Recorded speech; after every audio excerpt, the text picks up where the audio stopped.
शुरू कर सकते हैं। नमस्कार दोस्तों, आज हमारे बीच में हमारे विशेष अनुरोध पर भारत यात्री कन्हैया कुमार जी हमारे बीच में हैं, जो लगातार पिछले 2 महीने से ज़्यादा लगातार पैदल चल रहे थे और पहली बार इनको हमने रिक्वेस्ट करके दिल्ली बुलाया है कि आप आएँ और एआईसीसी में पत्रकार दोस्तों के जवाब दें कि यात्रा कैसी रही, क्या रही, और इससे संबंधित जो भी क्वेश्चन हैं उसके लिए हमारे बीच में दिल्ली में आए हैं। एआईसीसी में इनका बहुत बहुत स्वागत है। मैं अनुरोध करूंगा कन्हैया कुमार जी से कि वो अपनी बात रखें। सबसे पहले तो मैं भारत जोड़ो यात्रा की तरफ से सारे यात्रियों की तरफ से, भारत यात्री, अतिथि यात्री, इंटर स्टेट यात्री और सेवा दल के जो कार्यकर्ता हैं और वो सारे लोग जो किसी कैटेगरी में नहीं है लेकिन इस यात्रा में चल रहे हैं कि यात्री के तौर पे, आप सभी पत्रकार साथियों का अभिनंदन करता हूं। और आप सब लोग आज आए हैं। वैसे तो पत्रकारिता में कोई दिन छुट्टी का होता नहीं है, लेकिन आज हमारी भी छुट्टी है, संडे भी है, और आप लोग जो है मेरे ख्याल से हिमाचल से भी आए होंगे, तो बड़ी मुश्किल रही होगी, फिर भी आप आए हैं, इसके लिए आपका बहुत बहुत धन्यवाद। और मैं बस आपसे कुछ चीज़ें यात्रा को लेकर के साझा करना चाहता हूं, बाकी आप जो भी प्रश्न करेंगे उसका जवाब देंगे।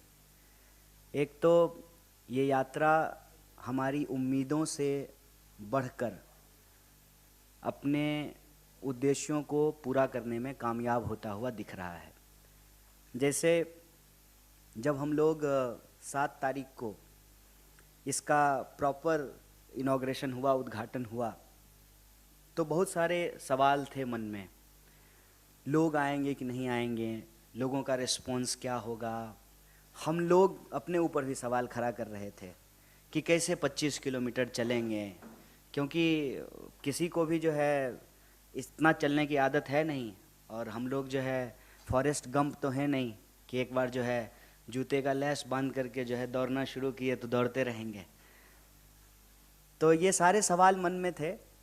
लेकिन वो जो एक बात स्कूल में पढ़ा करते थे कि कई बार इंसान पैरों से नहीं हौसलों से चलता है, वो इस यात्रा में जा कर के सही साबित हुआ है। कैसे यात्रा के 60 से ज़्यादा दिन कट गए, सचमुच पता नहीं चला। तकलीफ़ें हुई, अलग अलग तरह की तकलीफ़ें लोगों को हुई, लेकिन अब लोग जो है अपने शारीरिक संघर्षों से ऊपर उठ चुके हैं। मतलब कभी तो ऐसा होता है कि मजाक मजाक में कि यात्रा समाप्त हो गई है और अब जो है अपने कैंप में वापस लौटना है। लोगों को इतना चलने की आदत है कि गाड़ी सामने हो, बस सामने हो, फिर भी पैदल चलने लगते हैं। तो बीच में जो है एक जब छुट्टी होती है तो कई सारे लोग घर गए, बहुत सारे यात्री बीच में, दीपावली था तो लोग घर गए, लेकिन मैं उस वक्त भी कैंप साइड में ही था। तो कुछ जो लोग घर से लौट करके आए, उन्होंने एक बड़ी मज़ेदार कहानी सुनाई कि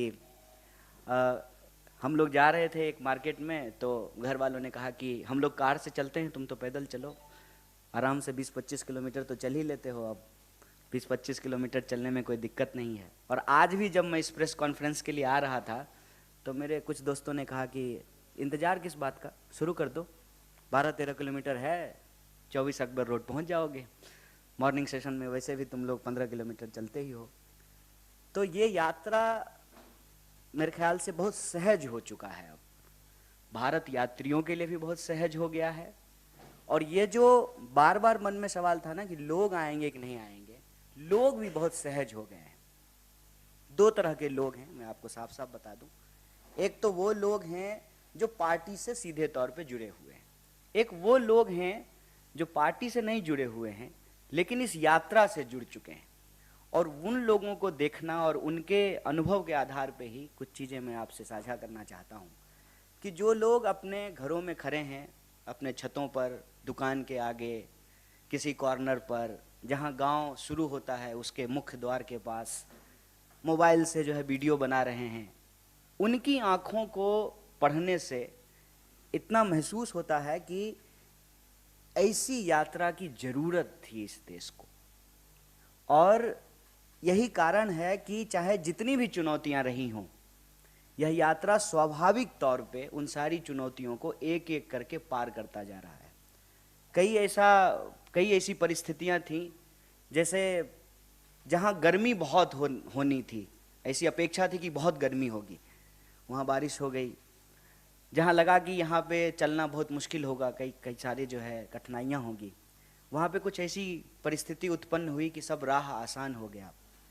तो एक बात जो कुल जमा जोर हम इस यात्रा के बारे में कह सकते हैं कि यह यात्रा अपने पहले पड़ाव को पूरी तरीके से पूरा कर चुका है। और वो पहला पड़ाव है कि यात्री यात्रा के लिए सहज हो चुके हैं, यात्रा देश के लिए सहज हो चुका है, और देश यात्रा के लिए सहज हो चुका है। मैं आपसे कोई शिकायत नहीं कर रहा हूँ, क्योंकि जैसे हमारा प्रोफेशन है, आपका भी प्रोफेशन है, और हर किसी की अपनी मजबूरी होती है। लेकिन आप जानते हैं कि यात्रा को जितना दिखाया जाना चाहिए, जितना बताया जाना चाहिए, उतना दिखाया और बताया नहीं गया। फिर भी एक खास बात आप सारे लोगों ने महसूस किया होगा कि जब मोबाइल टीवी नहीं था, तब भी समाज में संवाद था, कम्युनिकेशन था। और सिर्फ इंसानों में ही कम्युनिकेशन नहीं होता है, पक्षियों में भी कम्युनिकेशन होता है, उनकी भी अपनी आवाज़ें होती हैं। आज भी हमारे समाज में वो कम्युनिकेशन मौजूद है। और ये यात्रा में चलते हुए हमको महसूस हुआ कि भले बहुत ना दिखाया गया हो, लेकिन इस देश के लगभग हर व्यक्ति को ये पता है कि यात्रा हो रही है। इसका मतलब हमारा internal communication beyond WhatsApp, TV, अखबार आज भी जिंदा है। देश की चाय के नुक्कड़ों पर, बसों में, ट्रेनों में, खेतों में, खलिहानों में, दफ्तरों में, हर जगह किसी ना किसी रूप में, किसी ना किसी दिन, सुबह या शाम, यह चर्चा निकल आती है कि भारत यात्रा हो रही है। तो भारत यात्रा ने अपना पहला पड़ाव पूरा कर लिया है। पूरे देश को पता है कि उनके सवालों को लेकर के ये यात्रा हो रही है। ये जो हमने कहा कि उनके सवाल, ये भी हमारे दिमाग में जो था वो अपनी जगह पे है, लेकिन यात्रा के दौरान जो हमने कलेक्ट किया वो ज़्यादा महत्वपूर्ण और प्रासंगिक है। उनके सवाल कहने का मतलब है कि जब महिलाएं यात्रा में आकर के जुड़ती हैं, और मैं बार बार कह रहा हूँ, जो हमारी पार्टी वर्कर नहीं हैं, वो बोलती हैं महंगाई के बारे में कि 400 के सिलेंडर जो है 1000 रुपये का हो गया है, घर चलाना मुश्किल हो रहा है। जो नौजवान जुड़े हुए हैं आपको सॉफ्टवेयर इंजीनियरिंग के पेशे से, या जो है सर्विस सेक्टर से जुड़े हुए हैं, जिस तरह से उनकी नौकरियां कम हो गई है, जॉब की इनसिक्योरिटी बढ़ी है, उसके बारे में वो बात करते हैं। जो स्टूडेंट पढ़ रहे हैं, तैयारियां कर रहे हैं, रास्ते में कई ऐसी प्राइवेट एकेडमी मिली जहां आर्मी में बहाली की ट्रेनिंग दी जाती है। वहाँ के जो है बच्चे बाहर निकल करके आए और बात किए। जो लोग सुबह, जैसे सुबह हम लोग भी वॉक करते हैं, और आप देखेंगे इस देश में संस्कृति मौजूद है कि सड़क के किनारे आपको दौड़ते हुए नौजवान मिलेंगे। तो वो यात्रा से आकर के जुड़ते हैं और बेरोजगारी के बारे में बताते हैं। किसान बड़े पैमाने पे, अलग अलग इलाके के किसान अपनी अलग अलग समस्याओं को लेकर के, जैसे कपास की खेती करने वाले किसान, सोयाबीन की खेती करने वाले किसान, वो सब आकर के जो है अपनी परेशानी बता रहे हैं। गन्ना की खेती करने वाले किसान जो है बड़े पैमाने पे आकर के अपनी समस्याएं बताएं। तो महिलाएं, किसान, नौजवान, सिविल जो आपको सर्विस सेक्टर में काम करने वाले लोग हैं, या जो प्रोफेशनल्स हैं जिनके पास ऑलरेडी स्किल है, जिन्होंने बीएड की डिग्री कर रखी है, जिन्होंने बीई कर रखा है, बैचलर ऑफ इंजीनियरिंग कर रखा है, उनको किस तरीके से जॉब नहीं मिल रहा है। जो आर्मी एस्पिरेंट हैं उनको किस तरीके से जॉब नहीं मिल रहा है। तो ये मेजर इशूज जो है वो निकल करके आए हैं सामने में। नारी सुरक्षा, किसान के फसलों का दाम, मजदूरों को सही मजदूरी, नौजवानों को रोजगार, महंगाई, ये सारे मुद्दे जो है भारत जोड़ो यात्रा में प्रोमिनेंटली हम लोगों को पता चला है। और भारत जोड़ो यात्रा जो एक उद्देश्य लेकर के चला था, क्योंकि बार बार ये सवाल जो है किसी न किसी रूप में पूछा जाता है। आज हमारे एक पत्रकार दोस्त ने फ़ोन किया और कहा कि कितना जोरे, भारत कितना जोरे। तो हम बोले कि टेलर का दुकान चलाते हैं क्या, कि 1.5 मीटर जोड़ दिए, 3.5 मीटर जोड़ दिए। कितना टूटा हुआ है आप, ये सवाल पहले खुद से पूछिए, फिर पता चलेगा कि कितना जुड़ा। जब यही महसूस नहीं हो रहा है कि कितना टूटा हुआ है, तो क्या जोड़ रहे हैं ये भी पता नहीं चलेगा। हमने कहा कि जब आपको ये महसूस होता है कि आपने अपनी पूरी जिंदगी किसी एक प्रोफेशन को दिया, लेकिन चैन नहीं है, सुख नहीं है, शांति नहीं है, हर वक्त ये दिमाग पे प्रेशर रहता है कि कब नौकरी चली जाएगी, तो यह जो असुरक्षा है, इस असुरक्षा की भावना को खत्म करके सुरक्षा की भावना को जोड़ना चाहते हैं। ये भारत जोड़ो यात्रा का लक्ष्य है। जो नौजवान अपनी पढ़ाई कर रहा है, उसकी जो उम्मीद है, जो उम्मीद टूटती है जब बहाली नहीं निकलती है या प्रश्न पत्र लीक हो जाता है, उस टूटी हुई उम्मीद को जोड़ना इस भारत जोड़ो यात्रा का लक्ष्य है। जो महिलाएं आ रही हैं, उस भावनात्मक तस्वीर को आप सब लोगों ने देखा होगा कि कैसे ये आसान बात नहीं है कि किसी गैर मर्द के साथ उतनी सहजता से कोई महिला मिले। तो महिलाओं को जो आज नारी सुरक्षा की स्थिति है, जिस तरीके से बलात्कारियों को प्रेज किया जा रहा है, ऐसी परिस्थिति में महिलाओं की उस टूटी हुई उम्मीद को जोड़ना ये भारत जोड़ो यात्रा का लक्ष्य है। और हमारा मानना है कि जितनी सहजता से ये यात्रा आगे बढ़ रही है और लोगों के मुद्दों को कलेक्ट कर रही है, लोगों की आंखों में देखने से ये बार बार महसूस होता है कि इस यात्रा की ज़रूरत थी। भारत जोड़ो यात्रा ने अपने पहले पड़ाव को पूरा किया है।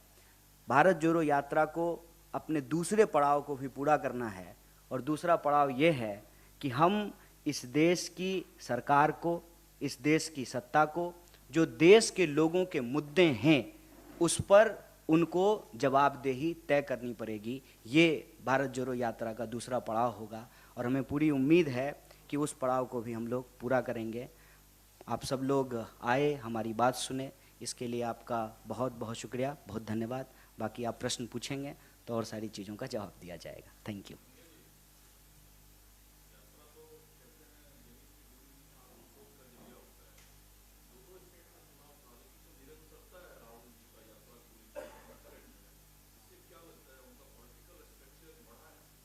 देखिए, ये एक बहुत ही मौजू प्रश्न आपने पूछा है, मैं इसको ऐसे कहूँगा, क्योंकि पहले जब मैं लोगों से बात करता था और कहता था कि हम भारत जोड़ो यात्रा में जा रहे हैं, तो राहुल जी तो हमारे नेता हैं, हमारे दोस्तों को भी ये भरोसा नहीं होता था कि हम लोग 25 किलोमीटर रोज पैदल चलेंगे।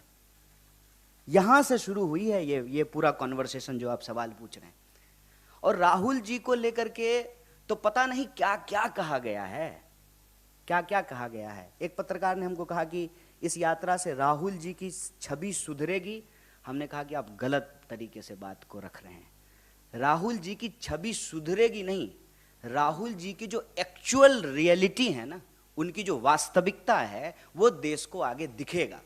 वैसे ही जैसे कहते हैं ना कि हाँ, हाथ कंगन को आरसी क्या, पढ़े लिखे को फारसी क्या, प्रत्यक्ष को प्रमाण की जरूरत नहीं होती है। व्हाट्सएप पे जो मैसेज आया है या टीवी डिबेटों में जो खड़ा करने का एक जो है चरित्र और एक छवि खड़ा करने की जो कोशिश की गई है, उसको जनता अपने आंखों से देख करके समाप्त कर लेगी। अब उसके पास उसका फर्स्ट हैंड इंफॉर्मेशन होगा जो उसने अपनी आंखों से देखा है। क्योंकि इस यात्रा के दौरान जितनी भी बातें राहुल जी को लेकर के बोली जाती थी, सीरियस नहीं है, विदेश चले जाएंगे, पैदल नहीं चलेंगे, छुट्टी मनाने चले जाएंगे, छुट्टी होगी तो दिल्ली आ जाएंगे, अरे कैसी बातें करते हो, कंटेनर में थोड़ी रहेंगे, कैसी बातें करते हो, 25 किलोमीटर पैदल थोड़ी चलेंगे। ये सारी चीज़ें समाप्त हो गई हैं। और हम कहते हैं कि उनकी छवि बिगाड़ने के लिए करोड़ों रुपया खर्च करना पड़ा। उनकी जो वास्तविकता है ना, उसके लिए सिर्फ उनको रोड पे निकल करके पैदल चलना पड़ा। कितना फर्क है।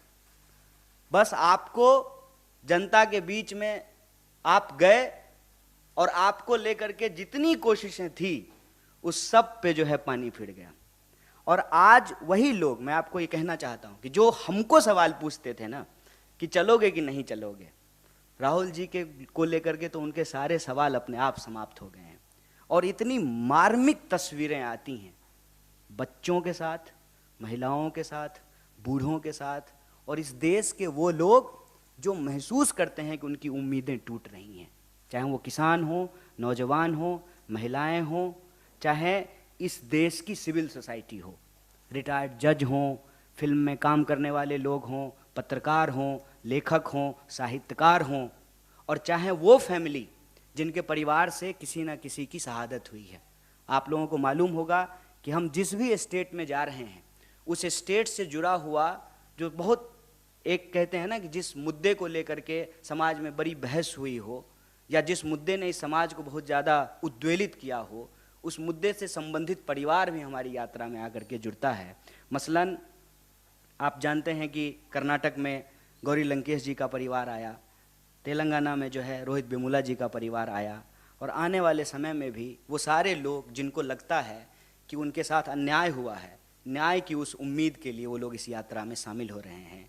तो ये जो प्रश्न आपने पूछा कि राहुल जी का कद बड़ा होगा, मैं समझता हूँ कि एक बात कही जाती है ना कि बड़े बड़ाई ना करे बड़े ना बोले बोल, रहीमन हीरा कब कहे लाख टका ममोल। ये उनका कद बड़ा होगा छोटा होगा ये प्रश्न नहीं है, उनका जो वास्तविकता है, उनकी जो रियलिटी है, उनको लेकर के जो झूठ का जो है वातावरण, एक आवरण जो खड़ा किया गया है, वो अपने आप जो है धराशाही हो गया है। वो सारी चीज़ें कि सीरियस नहीं है, विदेश चले जाएंगे, छुट्टी पे चले जाएंगे, कंसिस्टेंसी नहीं है, वो सारे सवाल जो हैं वो निराधार साबित हुए हैं।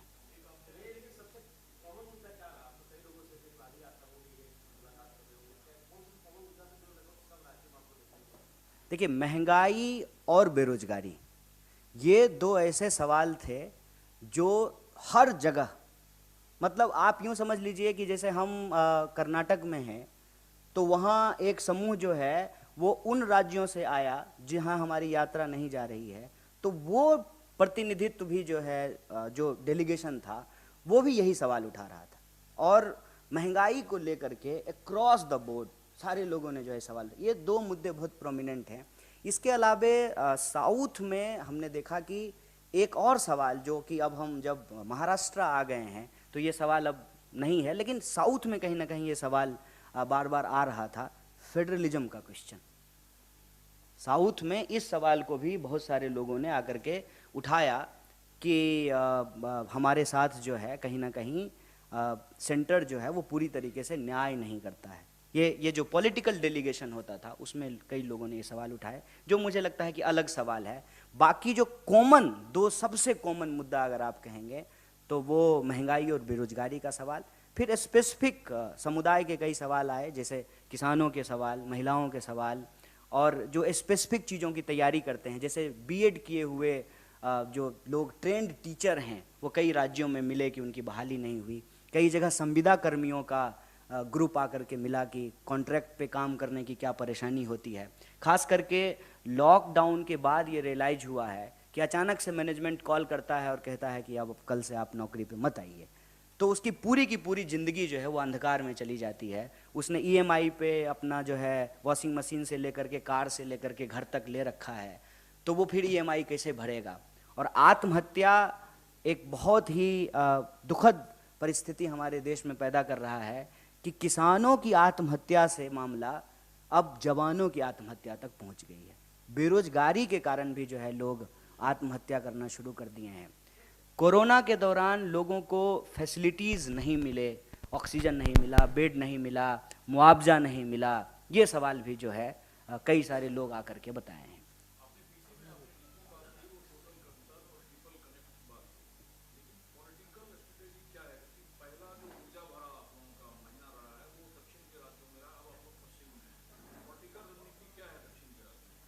देखिए, एक तो मैं बार बार कह रहा हूँ और हमारे सारे सीनियर भी कह रहे हैं कि इस यात्रा का उद्देश्य राजनीतिक भी है, सिर्फ राजनीतिक ही नहीं है। ये बात ना हम लोग बार बार इसको क्लियर कर रहे हैं कि अगर हम इस यात्रा को सिर्फ राजनीतिक ही मानेंगे तो राजनीतिक बात भी जो है ना उसमें सारे डायमेंशन कवर नहीं होते हैं, सिर्फ चुनाव की बात होती है, बाकी सारे और जो डायमेंशन है उसको छोड़ दिए जाते हैं। हमारी नीति शुरू में जो थी सबसे पहले जहाँ से यात्रा शुरू हुई कि लोग परेशान हैं, लोगों के अंदर गुस्सा है, लोगों के भीतर डर पैदा किया जा रहा है, नफरत पैदा किया जा रहा है। इससे देश जो है भावनात्मक रूप से कमजोर होगा, और कोई भी देश जब भावनात्मक रूप से कमजोर होता है, जब वो आपस में यूनाइटेड नहीं होते हैं, तो बाकी सारी प्रोग्रेस की बात जो है वो पीछे चली जाती है। और जो हम लोग सवाल उठा रहे हैं एक मजबूत विपक्ष के तौर पे, जो हमारी रिस्पॉन्सिबिलिटी है, वो भी लोगों तक नहीं पहुंच पा रही है कि हम उनके लिए लड़ रहे हैं। तो जब आपके करंट कम्युनिकेशन के टूल्स काम नहीं कर रहे हों, तो कहते हैं ना back to basics, back to classic. और ये बैक टू बेसिक या बैक टू क्लासिक जो है, हम कहते हैं कि ये एक गांधीयन मेथड है कि गांधी जी दांडी यात्रा पे चले, या जो है इस देश में कई बार यात्राएं की गई, ठीक है।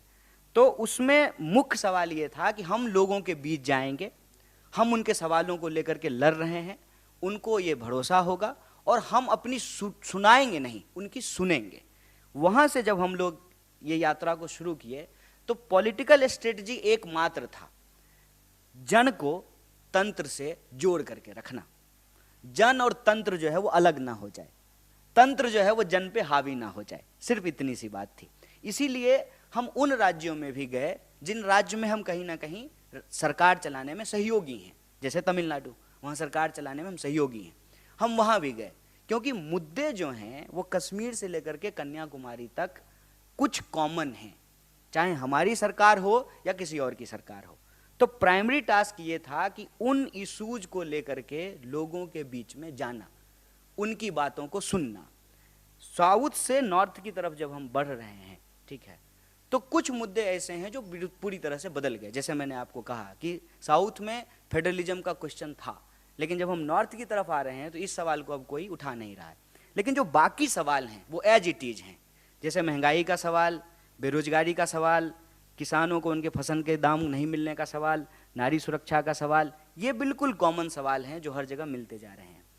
अब ये सवाल कैसे हल होंगे, इनको पूरा कैसे किया जाएगा, उस पे हम लोग एक बात कर रहे हैं कि अगर हम इस नीति को बदल दें कि आप टैक्स ले रहे हैं देश के लोगों का और बेल आउट कर रहे हैं अपने दोस्तों का, नारा लगा रहे हैं देश का, खजाना भर रहे हैं दोस्त का, इस नीति को अगर बदल दिया जाए तो बड़े पैमाने पे रोजगार क्रिएट किया जा सकता है। और महंगाई का भी जहाँ तक सवाल है कि सरकार अगर अपनी भूमिका नहीं निभाएगी तो स्वाभाविक रूप से पूरी तरह से अगर आप मार्केट के भरोसे हर चीज छोड़ देंगे तो जनता का दायित्व कौन उठाएगा, और फिर जनता का दायित्व सरकार ना उठाए तो सरकार का दायित्व जनता क्यों उठाए। अगर आप हमारे टैक्स के पैसे से मुझे शिक्षा नहीं देंगे तो हमारे टैक्स के पैसे से जो आप 8,500 करोड़ का प्लेन क्यों खरीदेंगे। अब आप ये देखिए कि LIC में देश के आम लोगों का पैसा जमा है, LIC का सबसे ज्यादा शेयर जो है वो अदानी जी के पास है। तो हमारा पैसा लेकर के आप अमीर हो रहे हैं, और हमारे पास ना जॉब की गारंटी है, ना हमारे पैसे की गारंटी है, ना जो है हम जो हमारी ज़रूरत की चीज़ें हैं उसको हम एक्सेस कर पा रहे हैं। रोज़ महंगाई बढ़ रही है, तो ये चीज़ें हम लोगों को समझ में आ रही है। तो उसमें ये समझ में आता है कि नॉर्थ से लेकर के साउथ तक पॉलिटिकल मोबिलाइजेशन किया जा सकता है अगर हम सोशल डाइवर्सिटी को इंटैक्ट रखें, और जो डिवीजन क्रिएट किया जा रहा है on the basis of identity, उस पॉलिटिकल चैलेंज को अगर हम लोग मीट कर सकें।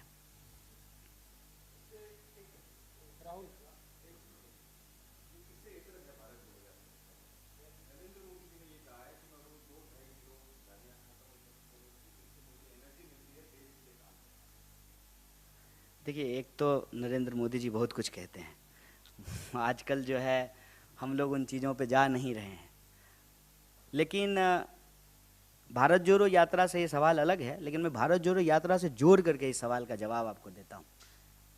भारत जोड़ो यात्रा को लेकर के आप में से एक साथी ने सवाल किया कि राहुल जी की छवि पे लोगों का क्या नज़रिया है। तो हमने यही कहा ना कि उनकी जो वास्तविकता थी वो वास्तविकता भी लोगों को नहीं मालूम था। मोदी जी का जो झूठ है ना वो भी लोगों को मालूम है। मसलन बीजेपी के प्रेसिडेंट ने कहा हिमाचल चुनाव के दौरान कि प्रधानमंत्री जी फोन करके यूक्रेन युद्ध रुकवा दिए।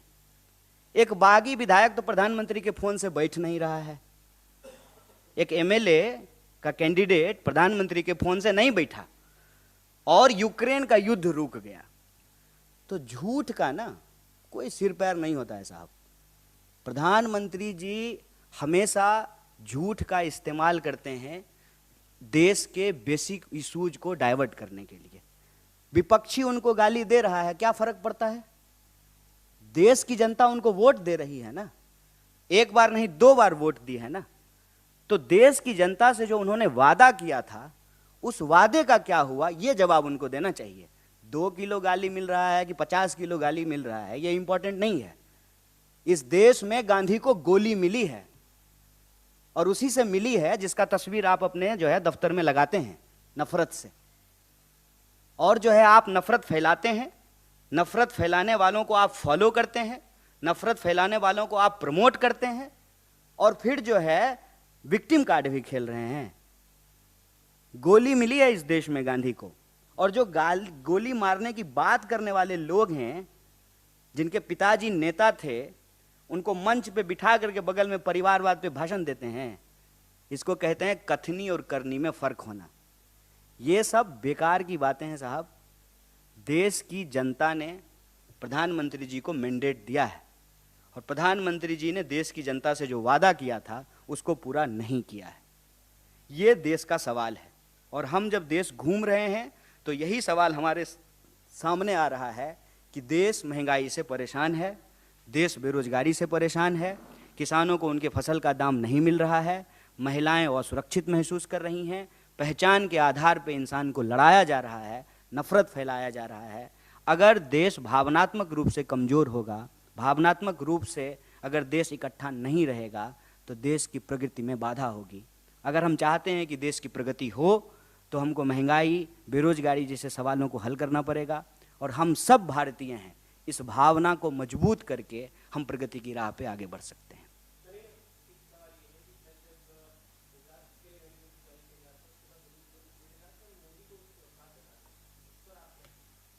देखिए, मेरा मानना है कि लोकतंत्र में किसी भी व्यक्ति का क्या मुस्तकबिल होगा, ये जनता तय करती है। किसी भी समूह का, दल का क्या मुस्तकबिल होगा, ये जनता तय करती है। लेकिन हम आपसे यही आग्रह करेंगे सर कि तिल को तार ना बनाया जाए। गुजरात के लोगों की भी वही समस्याएं हैं जो समस्या हमको भारत जोड़ो यात्रा में तमिलनाडु से लेकर के केरल, कर्नाटक, आंध्र प्रदेश, तेलंगाना होते हुए महाराष्ट्र पहुँचे हैं और पता चला है।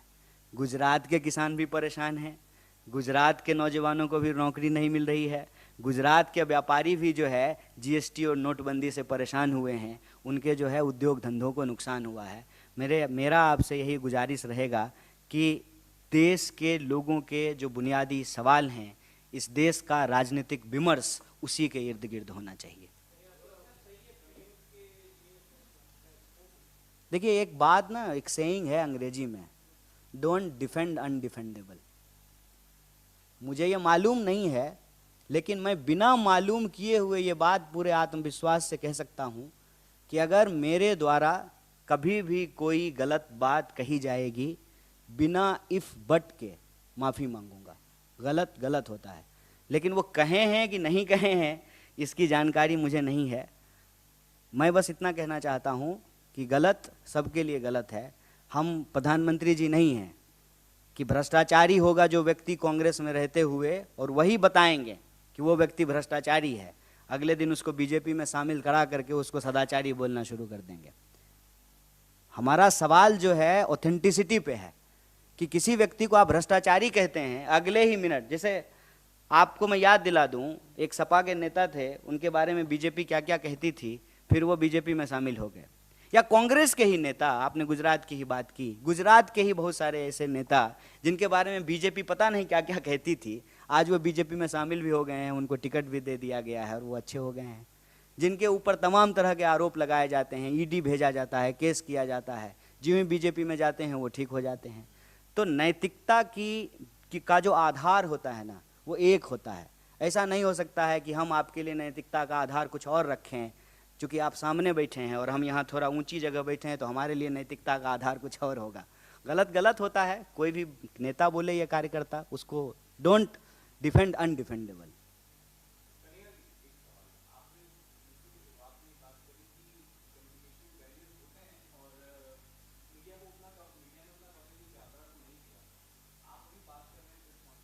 नहीं, मैं शिकायत नहीं किया था।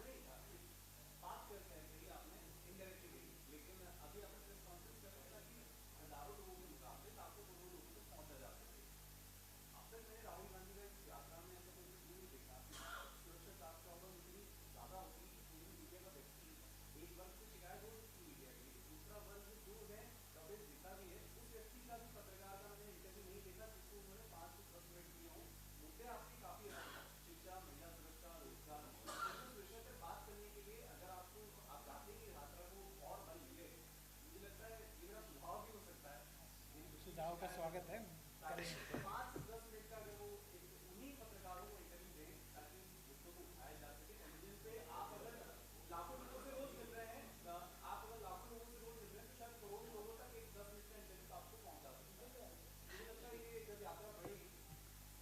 आपका आपका सुझाव अच्छा है, लेकिन मैं बस इतना कहूँगा कि आप हमारे लिए महत्वपूर्ण हैं, चाहे जो मजबूरी हो।